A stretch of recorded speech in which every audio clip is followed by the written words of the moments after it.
Hey, Switch viewers, thanks for dropping in and watching us today. I'm Joelle Maletis, and with me is Sarah Lucha, and we are going to talk about parenting and how that affects your interpersonal relationships and how that also affects your relationship with your partner or your spouse.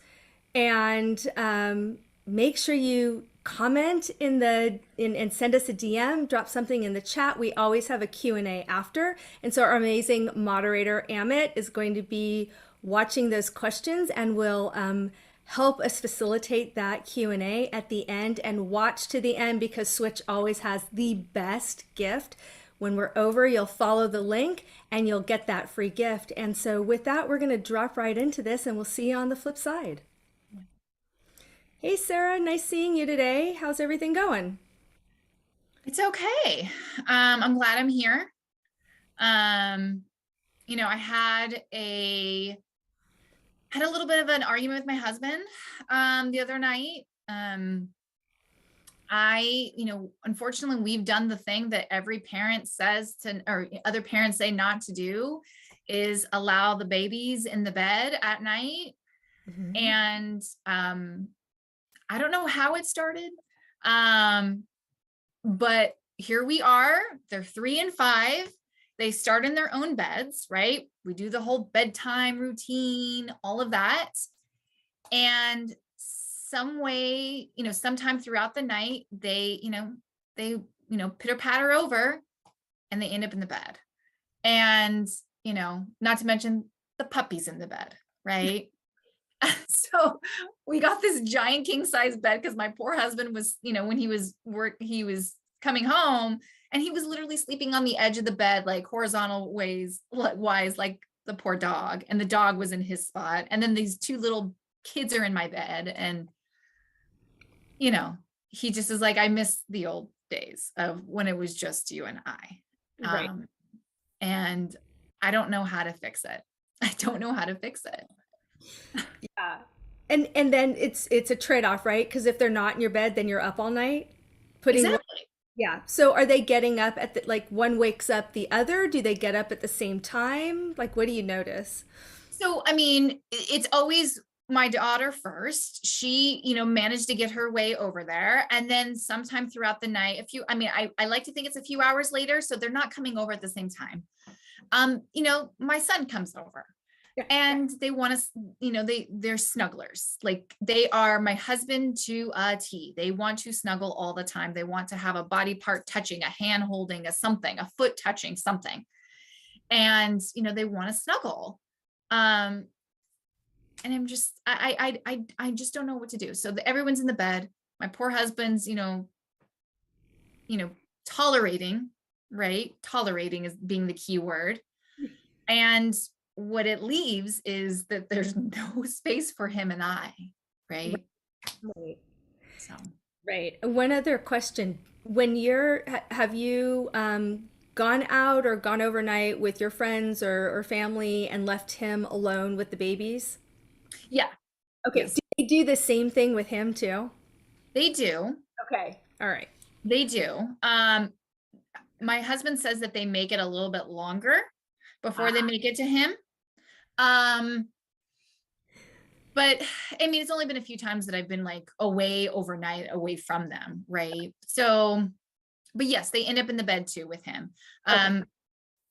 We've done the whole thing where for about a week, my husband's like, nope, we're getting up, we're walking them back to the bed. Yep. Um, but then I'm up at 3 o'clock in the morning, Right. Right. right? And I'm taking the easy way out. And I wholeheartedly know that I am taking the easy way out by just giving up and giving in and letting him in the bed. But what's happening is that it's a huge sacrifice to my relationship, which I don't want either. Yeah. Right.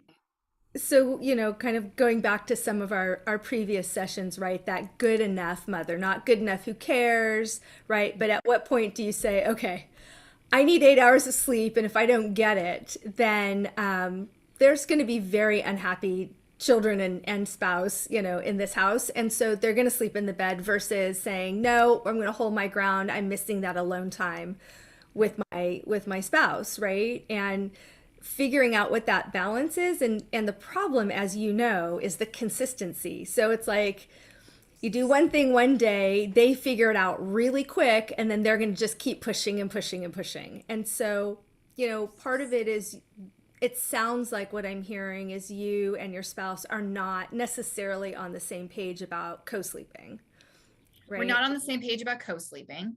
And because of that, like there's no time for just us. Yeah. We've lost that too a little bit. And I mean, we're still madly in love with each other. We love to do things with each other. That's not the issue, right? There is just no time for us. And then and I'm going to be selfish for a minute here, even though it's not selfish. There's no time for me, Yeah. right? Because someone always needs something from me, Hmm. whether it's the puppy, whether it's the kids, whether it's my husband. There's no time for me to do what I want to do or to like, yeah, there's just Right. no Well, time. and then you have school and work and managing a staff and everything else that you do, right? So, Correct. um, there's a couple of tricks with sleeping that we could talk about if you're interested. Before we do that, I'm curious, do you still go on date nights with your husband? Do you get a sitter? Do you have the ability or resources to do that? So yes, we try to do date nights. However, it's, you know, I'm tired. Yeah. He's tired, work, everything else, all the obligations that we have. Right. Um, Valentine's Day just happened, and we were going to go out for Valentine's Day, and the sitter fell through. So the four of us ended up going out. We all did a date night, right? It was a nice dinner. We had a good time, right? It just was not the date night I think that my husband and I were anticipating. Right. We still had, like I said, we had a really nice dinner. We had these two little people with us too, right? So Yeah. And so it sounds like you're missing, some of the not so much the emotional intimacy, but the physical intimacy and the romance, right? 100%, Yeah. 100%. Yeah. Yeah. And then do you feel, because one of the things you said is like they're snugglers, and so you have, a puppy or humans touching you 24/7. So that doesn't necessarily facilitate wanting to be, A, romantic and B, intimate either all the time. No, not like, yes, absolutely. And then, like I said, I'm tired, Yeah. right? Um, and I find myself saying, like, just no one touch me for 2 minutes. No one touch me for 2 minutes, right? And I'm like a handheld, like something. I was the other day, it was beyond comical. I'm trying to prepare dinner. The dog decides to come and lay on my feet while I'm chopping vegetables. My son decides that, he got like he fell or he tripped or I don't know, something. He comes and he grabs onto one leg, right? And then my husband's not home yet.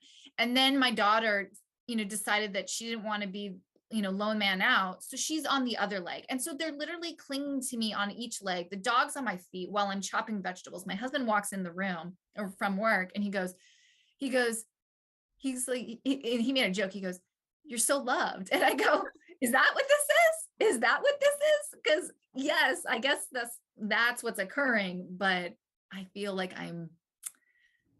hate to use the word suffocating, because that sounds like I don't like it, Yeah. right? But it felt like that for a minute. You're like, Mama needs a little personal space, folks. Everybody back up. Exactly. Exactly. So, Yes. Yeah. yeah. So, the first thing I want to say is without sounding, either trite or dismissive, so I hope you don't hear it this way, is all of this is in the realm of normal parenting when you have two young Okay. children, 3 to 5, right? So some of Yes. these are challenges, and different parents and people have different feelings about physical space and boundaries and co-sleeping. So you Yeah. kind of have to figure out, I shouldn't say you have to. It's helpful to figure out what works for you and what doesn't work, and then being able to say, okay, where can I take that space, right? So if your husband is home, right, is it one of those moments where you're like, I'm going to take a shower, a long one, I'm locking the door, and unless somebody is dying, do not come in this bathroom if you value your life. Right. Right. And so, like, taking, like, where can you take a little bit of space and giving yourself permission? Because I think some of that is the perfectionism in supermom, where you're like, I should, right, be able to do all of it. I should be able to manage it. It's very sweet that they want to love me all the time, and so kind of getting out of the guilt and shame and saying, okay, it's okay for me to just call in a timeout and go, all right, folks, mom needs some space, right? And then how do you do that? I think you're right, because I don't think I recognized it as shame or guilt. Yeah. Um, I guess I almost was thinking that if I reject my little ones, right, like by saying like, don't touch me, like let me do what I need to do right now, or I need a space for just me, that rejection, you start to spin, and you're like, that rejection is going to be this attachment break, and we're going to, have all these issues, and you know They're going to be re- scarred forever, right? yes, yes, and my 5-year-old, she's very smart, and she's also gotten into that stage where she knows how to manipulate without knowing that she's manipulating, Yeah. right? And so a couple weeks ago, I said to her, like, I need a little space, no touch, like go play with your toys, or whatever, right? And she goes, "Oh, you don't love me anymore." And I'm like, wait, what? Like, how did we get here? Right? Like, why don't you want to hold my hand? I want to hold your hand. We're best friends, right? Oh, Guilt, Oh guilt, yeah. guilt. Guilt, yes, very much so. And Right. it got me. It got me, Sure. it stung. Yeah. So, so I think, having that conversation, saying, I love you. I need to chop vegetables, and if I can't concentrate, I may cut myself, right? Or, Right. you know, um, and then giving them, I think some of it is when it's too open-ended, right? Even with grown-ups and with your husband, right? If you notice that, hey, we're kind of struggling on getting on the same page with this, right? In the co-sleeping, when things are too open-ended, there's never any closure, right? And so that's where that guilt and shame, but the continuing problem, right? Where it just keeps happening and it's that repetitive over and over, and we keep revisiting this and we're getting nowhere, and now we're both frustrated, right? So being able to say to the little ones, I love you so much, and I love all of your cuddles and your kisses, and right now I need you to go, you know, watch the show, go play with your toys, right? I need you to take 5 steps back, and we're going to set the timer for 2 minutes so mom can do this thing. And then I'm going to give you 5 minutes worth of cuddles, right? And so it's closed ended. They know what to expect. I'm not saying I'm never going to hold your hand and cuddle you, right? Which sometimes I think is what 5-year-olds hear. Right. We're not going to do this now means we're not going to do it ever. Right. So just saying, we're not going to do this right now, and we're going to do it then, right? Or we're going to do it at this time, and so that kind of leads into the co-sleeping. So before we move back to that, does that sound okay, or how does that feel to you? No, that sounds great. I think I never framed it with the kids that way, that like, hey, I'm gonna put a time, like we're gonna do this thing where I'm gonna put a timer on, I'm gonna do this task, and then after that you get this as your reward if you do what Don't I ask. Do what I ask. So no, I think that that's really helpful. I'm going to try that tonight when they want to hang on me when I'm trying to cook dinner again, I'm sure. Right, right. Which is, it's adorable and not safe all at the same time, right? And so, but kind of working with your own guilt about setting boundaries and saying no, so instead of looking at it where I said no, I'm not going to do this, and now I feel bad, right? Reframing it for yourself and say, I'm not going to do this right now, right? Not but. Anytime we say but, we negate what we just said, right? So I'm not going to do this right now, and we're going to do this at 7 o'clock if the kids are learning how to tell time, or I'm going to set the timer, or as soon as mommy finishes putting the dishes in the dishwasher, then we get to have um, you know cuddle time or pillow time, or whatever it is that they like. My kids used to have this, they called it the bad mommy pillow fight, and it's so terrible. But anytime that they were really frustrated with me, they'd say, we're gonna have a bad mommy pillow fight. And I said, well, I don't want to be a bad mommy. And they're like, okay, we'll call it a good mommy pillow fight. And um, it was hysterical, but it was one way that they could start to articulate their frustration when I said, no, we're not going to do something. So Right. things like that, right? Where they get that instant gratification and the reward, and you're setting boundaries you don't feel guilty about. So, Right. I don't know how that sounds to you or what you think about that. No, I need to set a boundary, no doubt about it. And I find often that the guilt will, I'm when it comes to certain boundaries, like I am strong and steadfast on, like they know that when the food gets set down on the table, for instance, the vegetables get eaten first, right? Like they just know that that's what you do. So there's certain things that I am just, I'm on it, I'm good. And then when it comes to the affection piece, Hmm. um, I want to give them as much as they want, Yeah. right? At the detriment of, my personal space, and then at the detriment of my husband and I's relationship. Right. And I don't want it to be like that. I want it, and I joked with my husband the other night, and I was like, I feel so bad. We joke, and it was just a funny conversation, but I said, I'm really sorry that like you get like the last part of me of the day, right? Right. That little last piece. And he goes, any piece is better than no piece. Like that was his, like, I mean, that's how he framed it.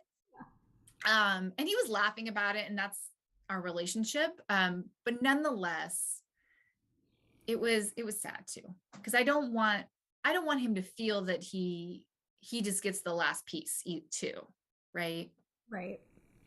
Yeah, so I mean, I think it goes back to that same kind of boundary setting and then also rewards, right? So one way to do it is having a rewards chart, and you sit down with the child, and it's worth whatever works for your family system, whether that's a night out together or a special treat or a trip to the dollar store.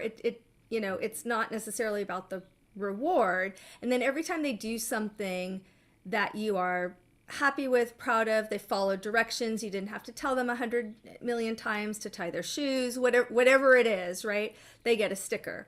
And so, you keep rewarding that positive behavior and the behaviors that you want them to have, and you make it obtainable. So I always say, like, take a piece of paper and fold it and make it into 10 squares or 12 squares, so they get that instant gratification very quickly, right?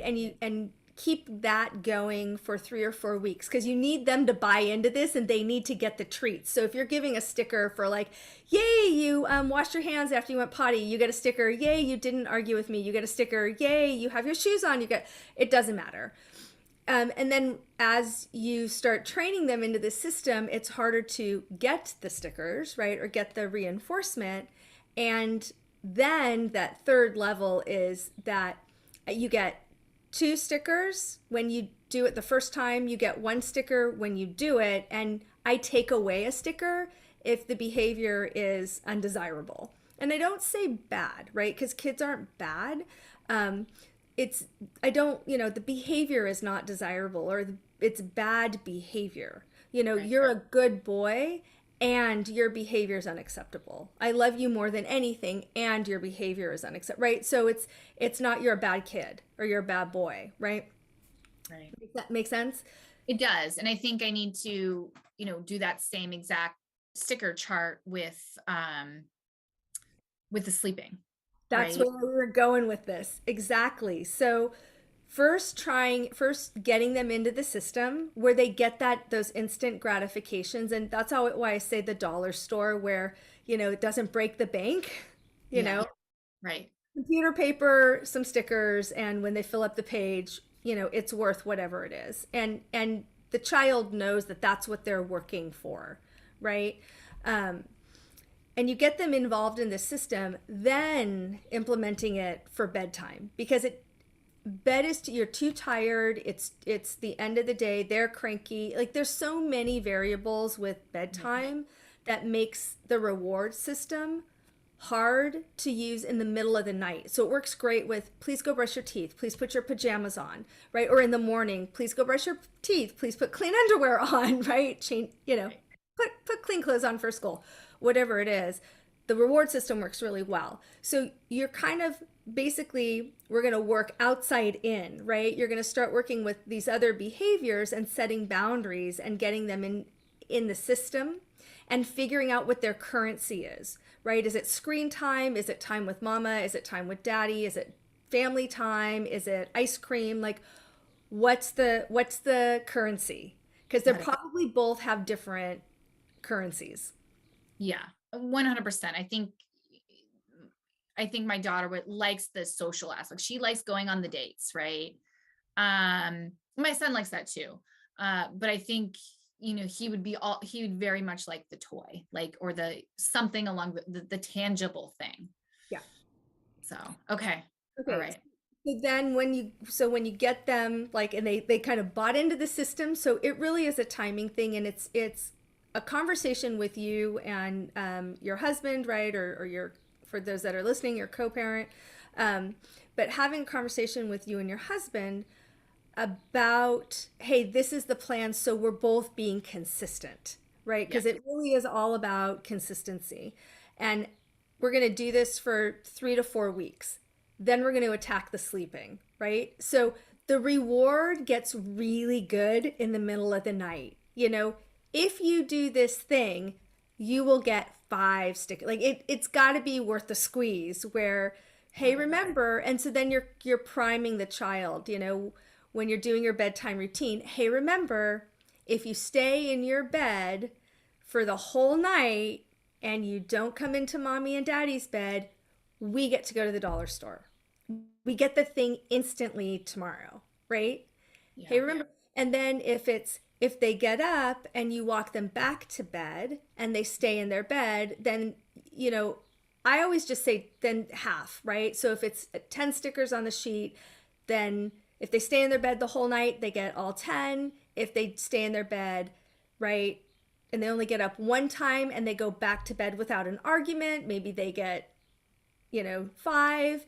Yeah. If they get up a couple of times and they don't argue with the first time and the second time, you're like, maybe they get 1 or 2 for making the effort, right? So you have to kind of scale it.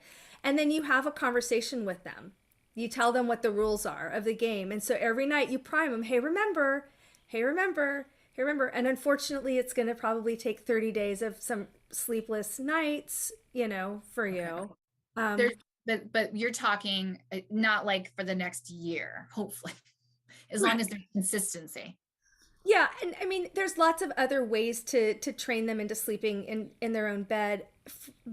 But part of what I hear is really important to you and your husband is that positive, loving piece where you want them to be affectionate and come to you, and if they are having bad dreams, right? That you want them to engage with you and you want to be supportive, right? So we really are thinking about more of a positive reinforcement. There are other ways to scale it. So you could also do where, okay, bring your blanket and your pillow. And my kids always had their stuffy, right? Their stuffed animal. And you can sleep on the floor next to the bed, but not in the bed. So we went from like, okay, we'll do that first. All right. Now you can sleep, you can't come in the room unless it's a bad dream, right? Otherwise, we'll leave the door open and you can sleep on the floor, bring your pillow and your blanket and your stuffy, and you can sleep on the floor outside the bedroom by the door. So you can see me. Right. And then you kind of like wean them back to their bed. And it does realistically take, I want to say it takes anywhere from 3 to 8 weeks, depending on how consistent you are. Got it. And it could be that, because they're too little when you say you can only get into our bed if you have a bad dream, they're always going to have a bad dream. Right. Right. Right. Right. Which is what my fear would be, right? So, okay. So a couple of different ideas. No, I think that that's great. I think weaning them off, you can sleep outside you can be with dog in your blanket by the bed, then outside the door, and then like we slowly transition that direction. It's the one thing that my husband and I not that we even argue about, it's just that we somehow got into this routine and space about it. And it's I probably most likely entirely my fault, right? I allowed him in the bed the one time, and and then that's where we're at now. And as I said, my husband is just, bless his heart, like he's decided that like I'm just going to resign to this, and I don't want him. I wouldn't want to feel that way. I don't want my husband to feel that way, right? Right. Um, Okay, wait, I'm going to stop you. I'm going to interrupt you. Right? yeah. It's your fault? Really? Where does that come from? I just assume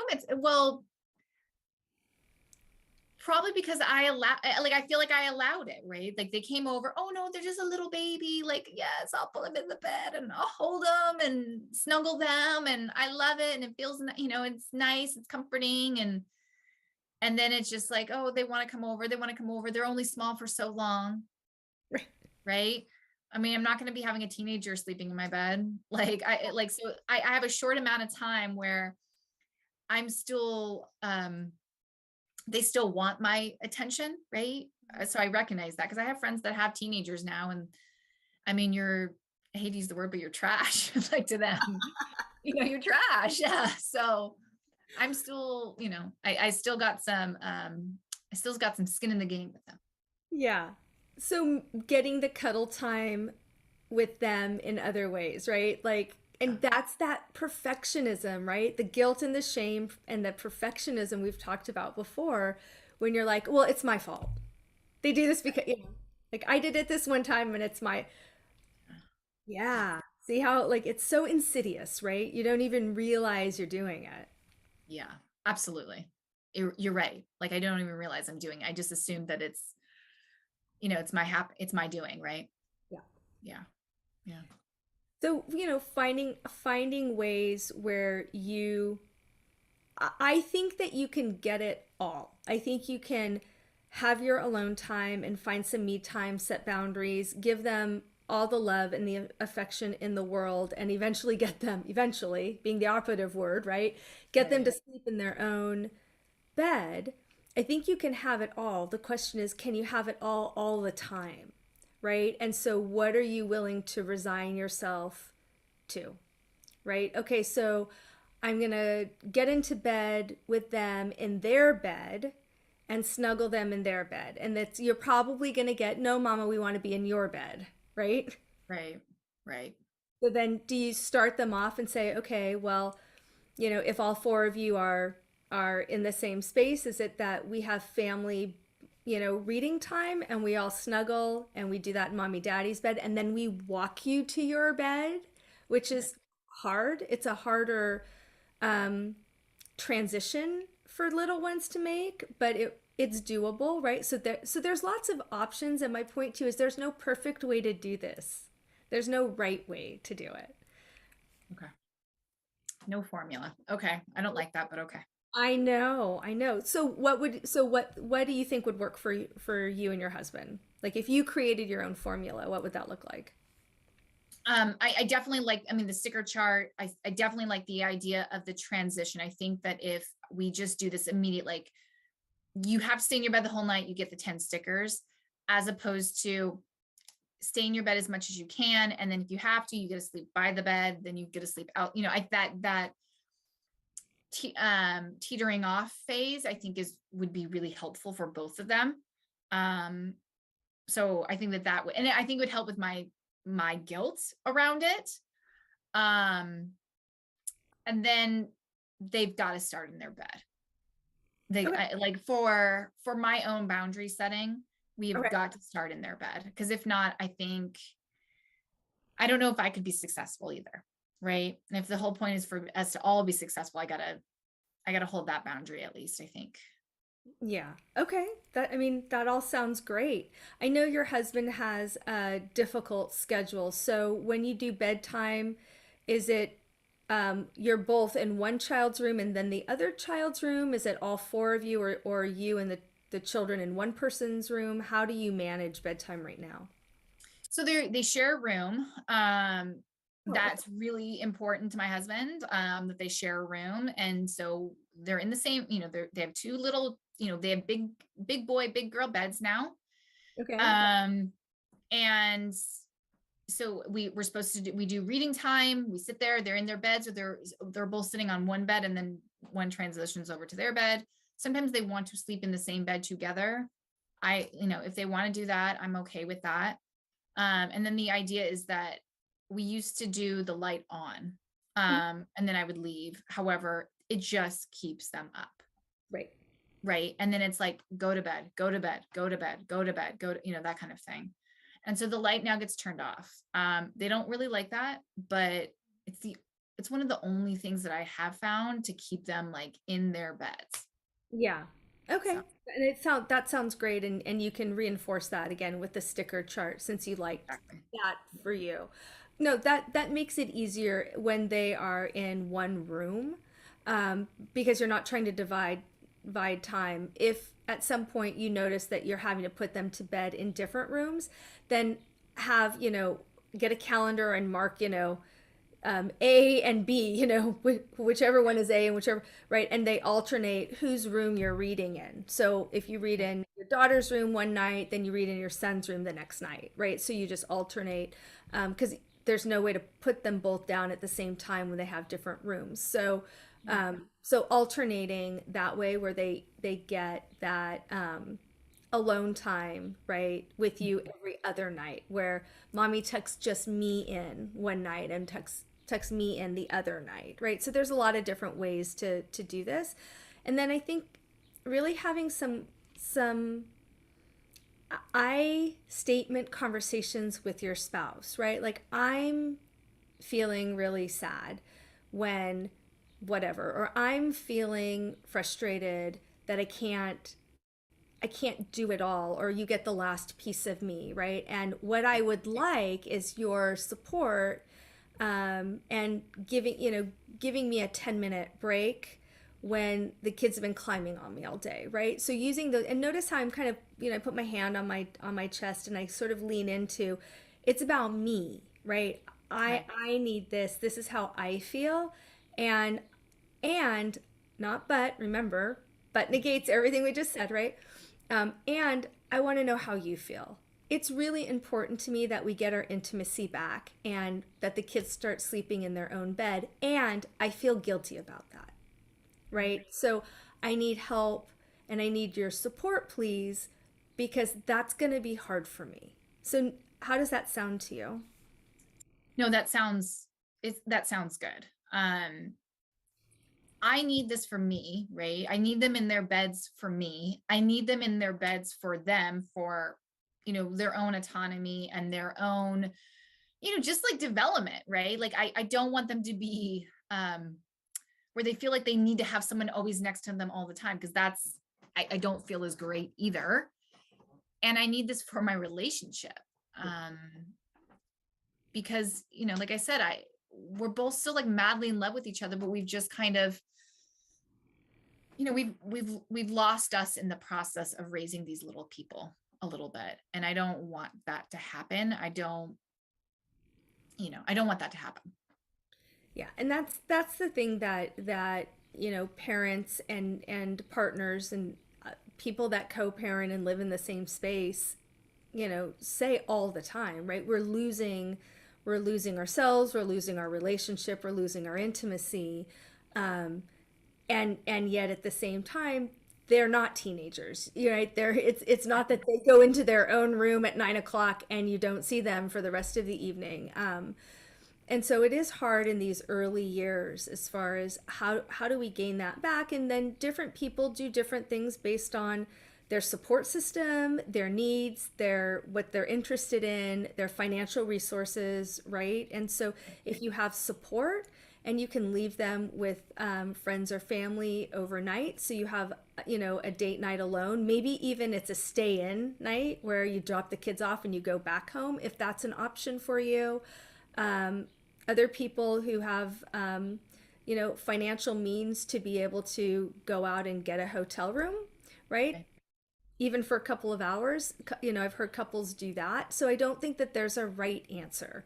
And some people that don't have any support, who it's just the two of them Yeah. raising their little ones. It's finding some ways that can you sneak away, and maybe show up to work a little bit late or leave work a little bit early before getting the children, right? So finding even 30 minutes of time, can you both, meet for lunch, Right. right? And have an intimate lunch at home and then go back to work. Like finding different ways where you get some alone time based on what you have, as far as support goes.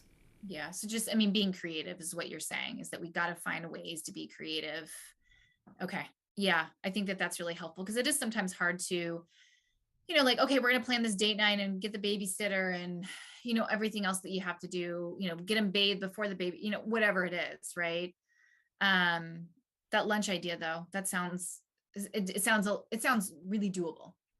Okay, yeah. And so, maybe it's like once a week or once every couple of weeks, you have a date out lunch, right? And it's those are the time to have those I statement conversations. Like, how are we doing? Right? And is there anything that is on your mind you want to talk about, right? Or talk to me about? And really developing the emotional intimacy pieces, and then having an like I said, an intimate lunch where it really is just like, hey, I'll meet you at home, we got 20 minutes, go, and then back to work, right? Like, and it's silly, and it's kind of high schoolish behavior, and at the same time it's one way to sort of rekindle some intimacy and some fun back into the relationship. And so it doesn't have to be a 4-hour date night where you get the sitter and you go out for dinner, and you know um, just keeping all of those different things in mind, right? Yeah. No, that's really helpful. I think sometimes things just don't feel very practical, right? What I need more than anything right now in my world is just, I need it to be practical. I need it to be doable. And the sticker chart, the transitioning, the dates, like it's doable. Go, yeah. And if you have a little bit of a flexible schedule, it's like, hey, can we drop the kids off together and come back home and have coffee in bed for Yeah. an extra 30 minutes before we go to work, right? Or can we meet for a happy hour, for 30 minutes or an hour, and then go pick the kids up, right? So it's finding those little moments and ways to reconnect. Yeah. Um, and so then it's not always, you're not feeling like he's always getting that little piece of me left at the end of the day. Even with date night, you've still been parenting the kids all day long, and then the sitter comes, you got to get ready to get yourself together, um, walk out the door, and now I'm on. Okay, I'm taking off the parent hat, I'm putting off to the side, and now I've got to be sexy romantic spouse, and I'm tired, and I've got the kid's not all over the dress that I've put on the last 5 minutes out the door, or whatever it is, right? And it's really hard to switch gears like that, right? And so finding ways that it's not always at the end of the day, right? Where you have that guilt of he gets the last piece of me and it makes me feel bad. Because that's what I'm hearing from you, is it makes you feel bad. Absolutely. Because I wouldn't want that, for me, right? Like the golden rule, like do unto others, like the golden rule. And I take that really wholeheartedly with my relationships, my friendships, all of that. Hence the perfectionism, right? Yeah. And so I feel the same thing for my partner and my husband. Like I don't want that. But I think you're right. Like I got to figure out, I have to find that balance of, it's not all or nothing all the time. It's good enough, right? And transitioning my roles. Like I'm mom now, I'm wife now, I'm, that kind of thing. So Yeah. yeah, no, that was really helpful. Good. Good. And it Yeah. sounds like you've got some actionable ideas. And, the name of the game today's session is flexibility, right? Yeah. Flexibility. Okay. Flexibility. Okay. Yeah. Sound like a plan? Sounds like a plan. All right. Well, great job. Thanks so much, Sarah, for coming in, and I'll see you next time. Sounds good. Thank you. You're welcome.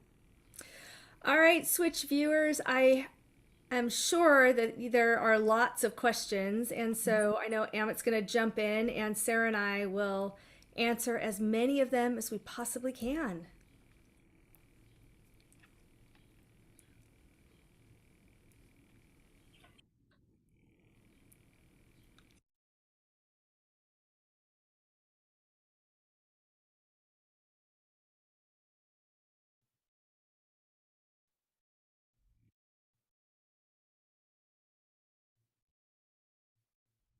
So just to recap, we went through several different parenting ideas and ways to reconnect. And so I'm curious, Sarah, like, what do you think when you were, pretending to be the client, right? And you actually do have a 3-year-old and a 5-year-old. Mine are older. Mine are 20 and 22. So sticker charts don't work. Just how much money they get to spend on college, right? But what do you think worked really well in session that were good takeaways for you for your home, to put you on the spot, right?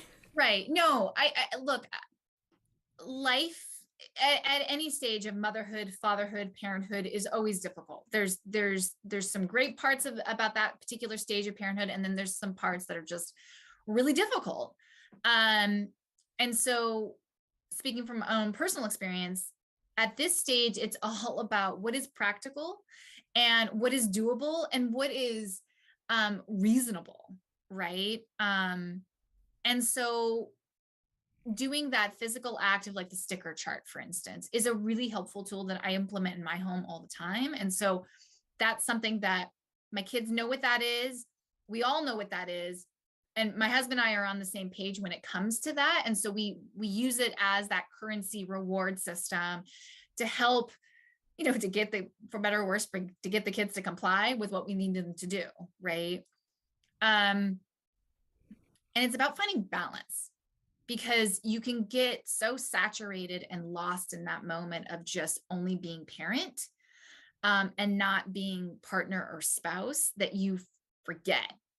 And so I think that that's the other takeaway is, how do you find a little bit of balance in the daily grind of it all?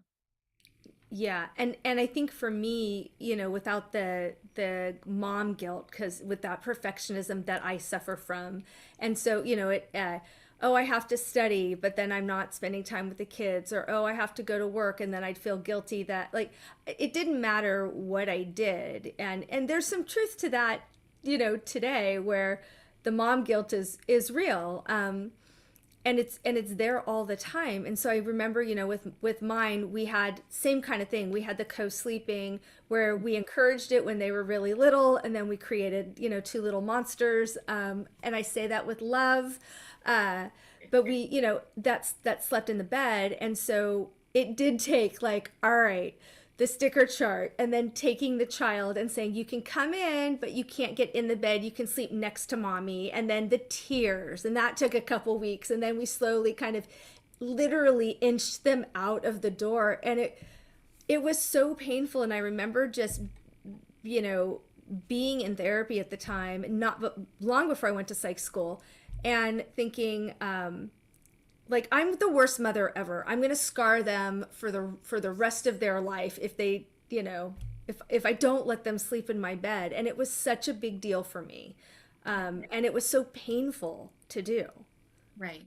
Because I mean, you want to give your kiddos, the world, right? Every parent does.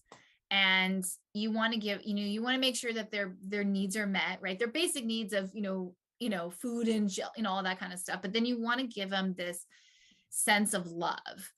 And, it looks different for all families, right? But in my house, like I said, it's the snuggling. Like they like to be held, they like to be cuddled. And so when you take that away, it feels like a punishment.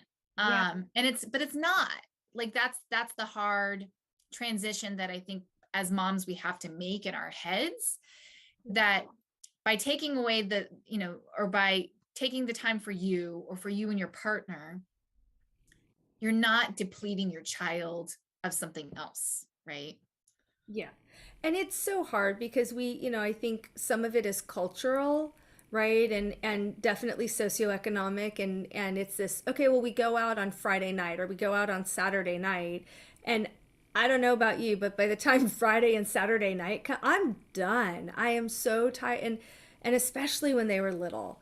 Like, the last thing I wanted to do was get dressed up and go out on I just wanted to go to bed. I was so tired. And so it was hard to create those moments of one, self-care, like we talked about, setting boundaries, right? Right.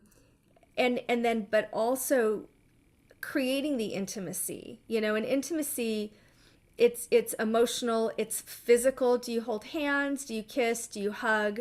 Right? That's not necessarily sexual intimacy, right? And then there's sex. And so it's like making sure all three of these buckets are filled, but they don't have to be filled equally, all the time. And that's hard. It's hard to say, well, I'm supposed to be this perfect, right, parent, this perfect spouse, this perfect boss, this perfect whatever.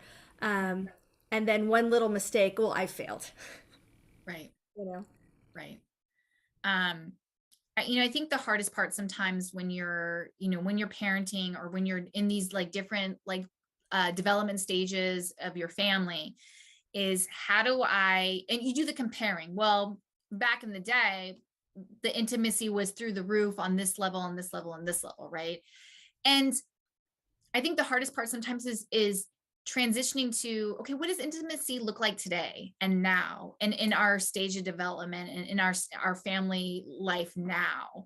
Yeah. um Playing the comparison game sometimes can, can be really hard. um Yeah. and so that's the other piece. I think that giving yourself again a little space, a little grace Yeah. around that what does my intimacy look like now, and what does it look like for both of us, and what can we achieve, right? Because if it always feels like it's never achievable, then it's not, and then it's really difficult to even try. Right. Absolutely. And having those targeted conversations where they're soft.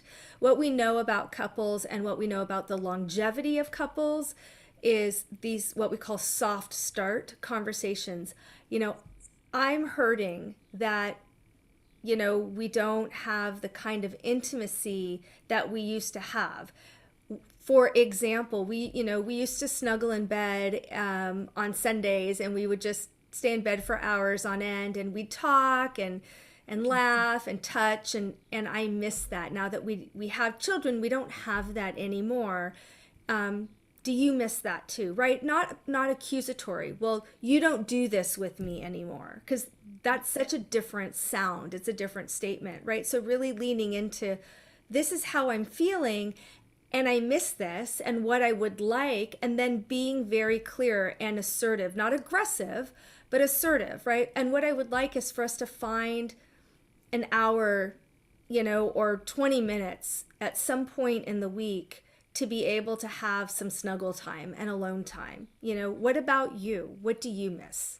Right? And so really kind of leaning into to being comfortable, where it is not uncommon for some couples to say, I just want emotional intimacy right now, and or one partner to say, and the other partner to say, and I'm missing sex.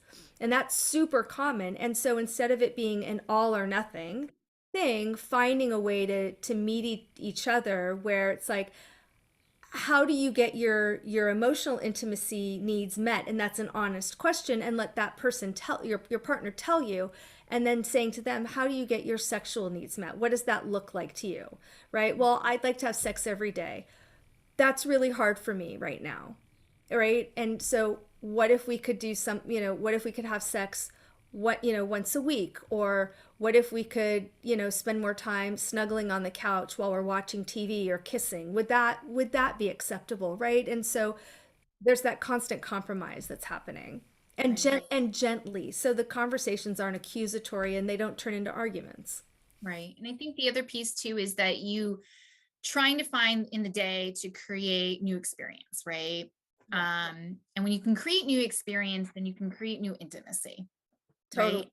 And you can totally create, so something that's really interesting is appreciation checklist. It sounds a little cliche. It sounds like a little like, okay, wait, what? Um, but when you can target like, these are the things that I appreciate about you now, and these are the things that I appreciated about you, before kids, and during pregnancy and after pregnancy, all of this stuff. You create new moments where you can talk to one another and you can have a conversation outside the babies, outside the kids, and it creates this moment of intimacy that could potentially lead to that physical intimacy or the sensual intimacy, or whatever it is that you both are trying to get at. Great. Yeah. Okay. Amit, I think you have questions. More questions? Yep. Jenny is in chat and she wants to know, what are some ways you could suggest reinforcing good behavior when your kids are older? It's all about the currency, and if you didn't start the reward chart when they're little, like Sarah's children's age, it is never too late to start. It just looks different, right? So it's like, that's this concept of allowance, right? If and I always say make it scalable instead of being all or nothing. If you didn't do one chore, you get no allowance. It's like, all right, for every, you've got 10 chores, you get a, I don't know. In my day, it was like a quarter, but like you get $1 a chore. You do 8 of them, you get eight, right? $8. So you're getting the reward if that's their currency. My son was all about driving, and it started when he was 12, and he wanted to drive, and that is the only thing he wanted, and he was saving for his own car and was going to buy a new car when he turned the whole thing. And I started to say, if you can't follow the rules, how can I trust you to drive? Right? You got to be able to follow the rules on the road to be safe, and you've got to be able to follow the rules at home. And so you've got to show me that you're responsible enough to drive. And so that was his carrot. So I think a lot of it is really figuring out what the currency is. Hey, you get a sleepover with your friends. Hey, I'll take you for a girls' day out for a pedicure. Hey, you can have a sleepover, right? You can spend extra computer time on the weekend. Whatever's there, sort of that instant reward. Naveed's in chat, and he's wondering if you guys have any tips for transitioning kids out of their cribs and into bigger beds. Sarah, I'll let you take this one first since you've done it more recently than me. Yeah. So I thought that here's one thing that I'll say. I nailed the whole, like, from the bassinet to the, to the crib stage. And I was like, my kids sleep through the night. Like, I got this, I'm rocking motherhood, all of it. Right. What I've come to learn is that everything is a stage. There's good parts of the stage and there's not so great things about that particular stage. So the one thing I will say that when you're starting the baby, when they're in the crib, if they can climb out of the crib, then it's time. Like that was the time and the decision factor for at least my son of, okay, we need to get him a toddler bed now because he can now climb out of the crib, right? He was little Mr. Daredevil. And so that was like, okay, I guess we're doing this thing, right? So it was a conversation. It was, let's go pick out a big boy bed, or it was, if your crib like transitions already into a toddler bed, it's taking them and letting them pick out some sheets that they're really into, and making it kind of like a little bit of a production, getting them really excited. A nightlight, if it works for you, I thought that was really helpful to where they don't feel so scared. And then, they do that for a while and then they start to like inch their way out. And then it's, for me, they're upstairs and we're downstairs and it's like, go back to bed. It's time to go back to bed, walking them back to their bed. But I would make it a little bit of a production. So taking them, letting them pick out sheets. You're a big boy now. You're a big girl now. Like, how can we, are you excited? This is really cool. That kind of thing. Yeah, absolutely. I agree. And a new stuffed animal, Yes. right? That they get to sleep in their new, big boy or big girl bed, maybe a new book that you keep by the side of the bed. And just and the positive reinforcement. So when they stay in the bed, they get lots of love and praise. I'm so proud of you. You did such a great job. And when they don't stay in the bed, it's not negative attention. It's no attention, right? So they don't become negative attention seeking. So it's just like, that seemed like you had a really hard time staying in bed last night. What happened? Right? Instead of, you didn't do this thing.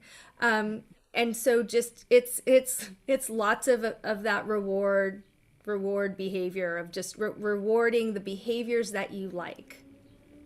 Absolutely. And giving you, like I said, giving you as parents that once you feel like you've nailed it and then they throw you a curveball, it's okay. It's okay too, because it'll happen. About every 2 years. Yeah. Great question. Thanks, Naveed. And Jenny previously, great question, Jenny. Thank you for asking. Brienne's in chat, and she's wondering if you have any conversation ideas to have before she transitions back to work from mat leave, and how to best share the workload so neither of us feel overwhelmed. Oh, that's a great question. Thanks for asking. Yeah, so part of it is sitting down literally with a pen and paper, and making a list of all the things that have to be done. There are some things that if you are going to be pumping and storing milk, then there are things that only you can do, unfortunately, right? And so, hey, I'm gonna pump. I need you to feed baby.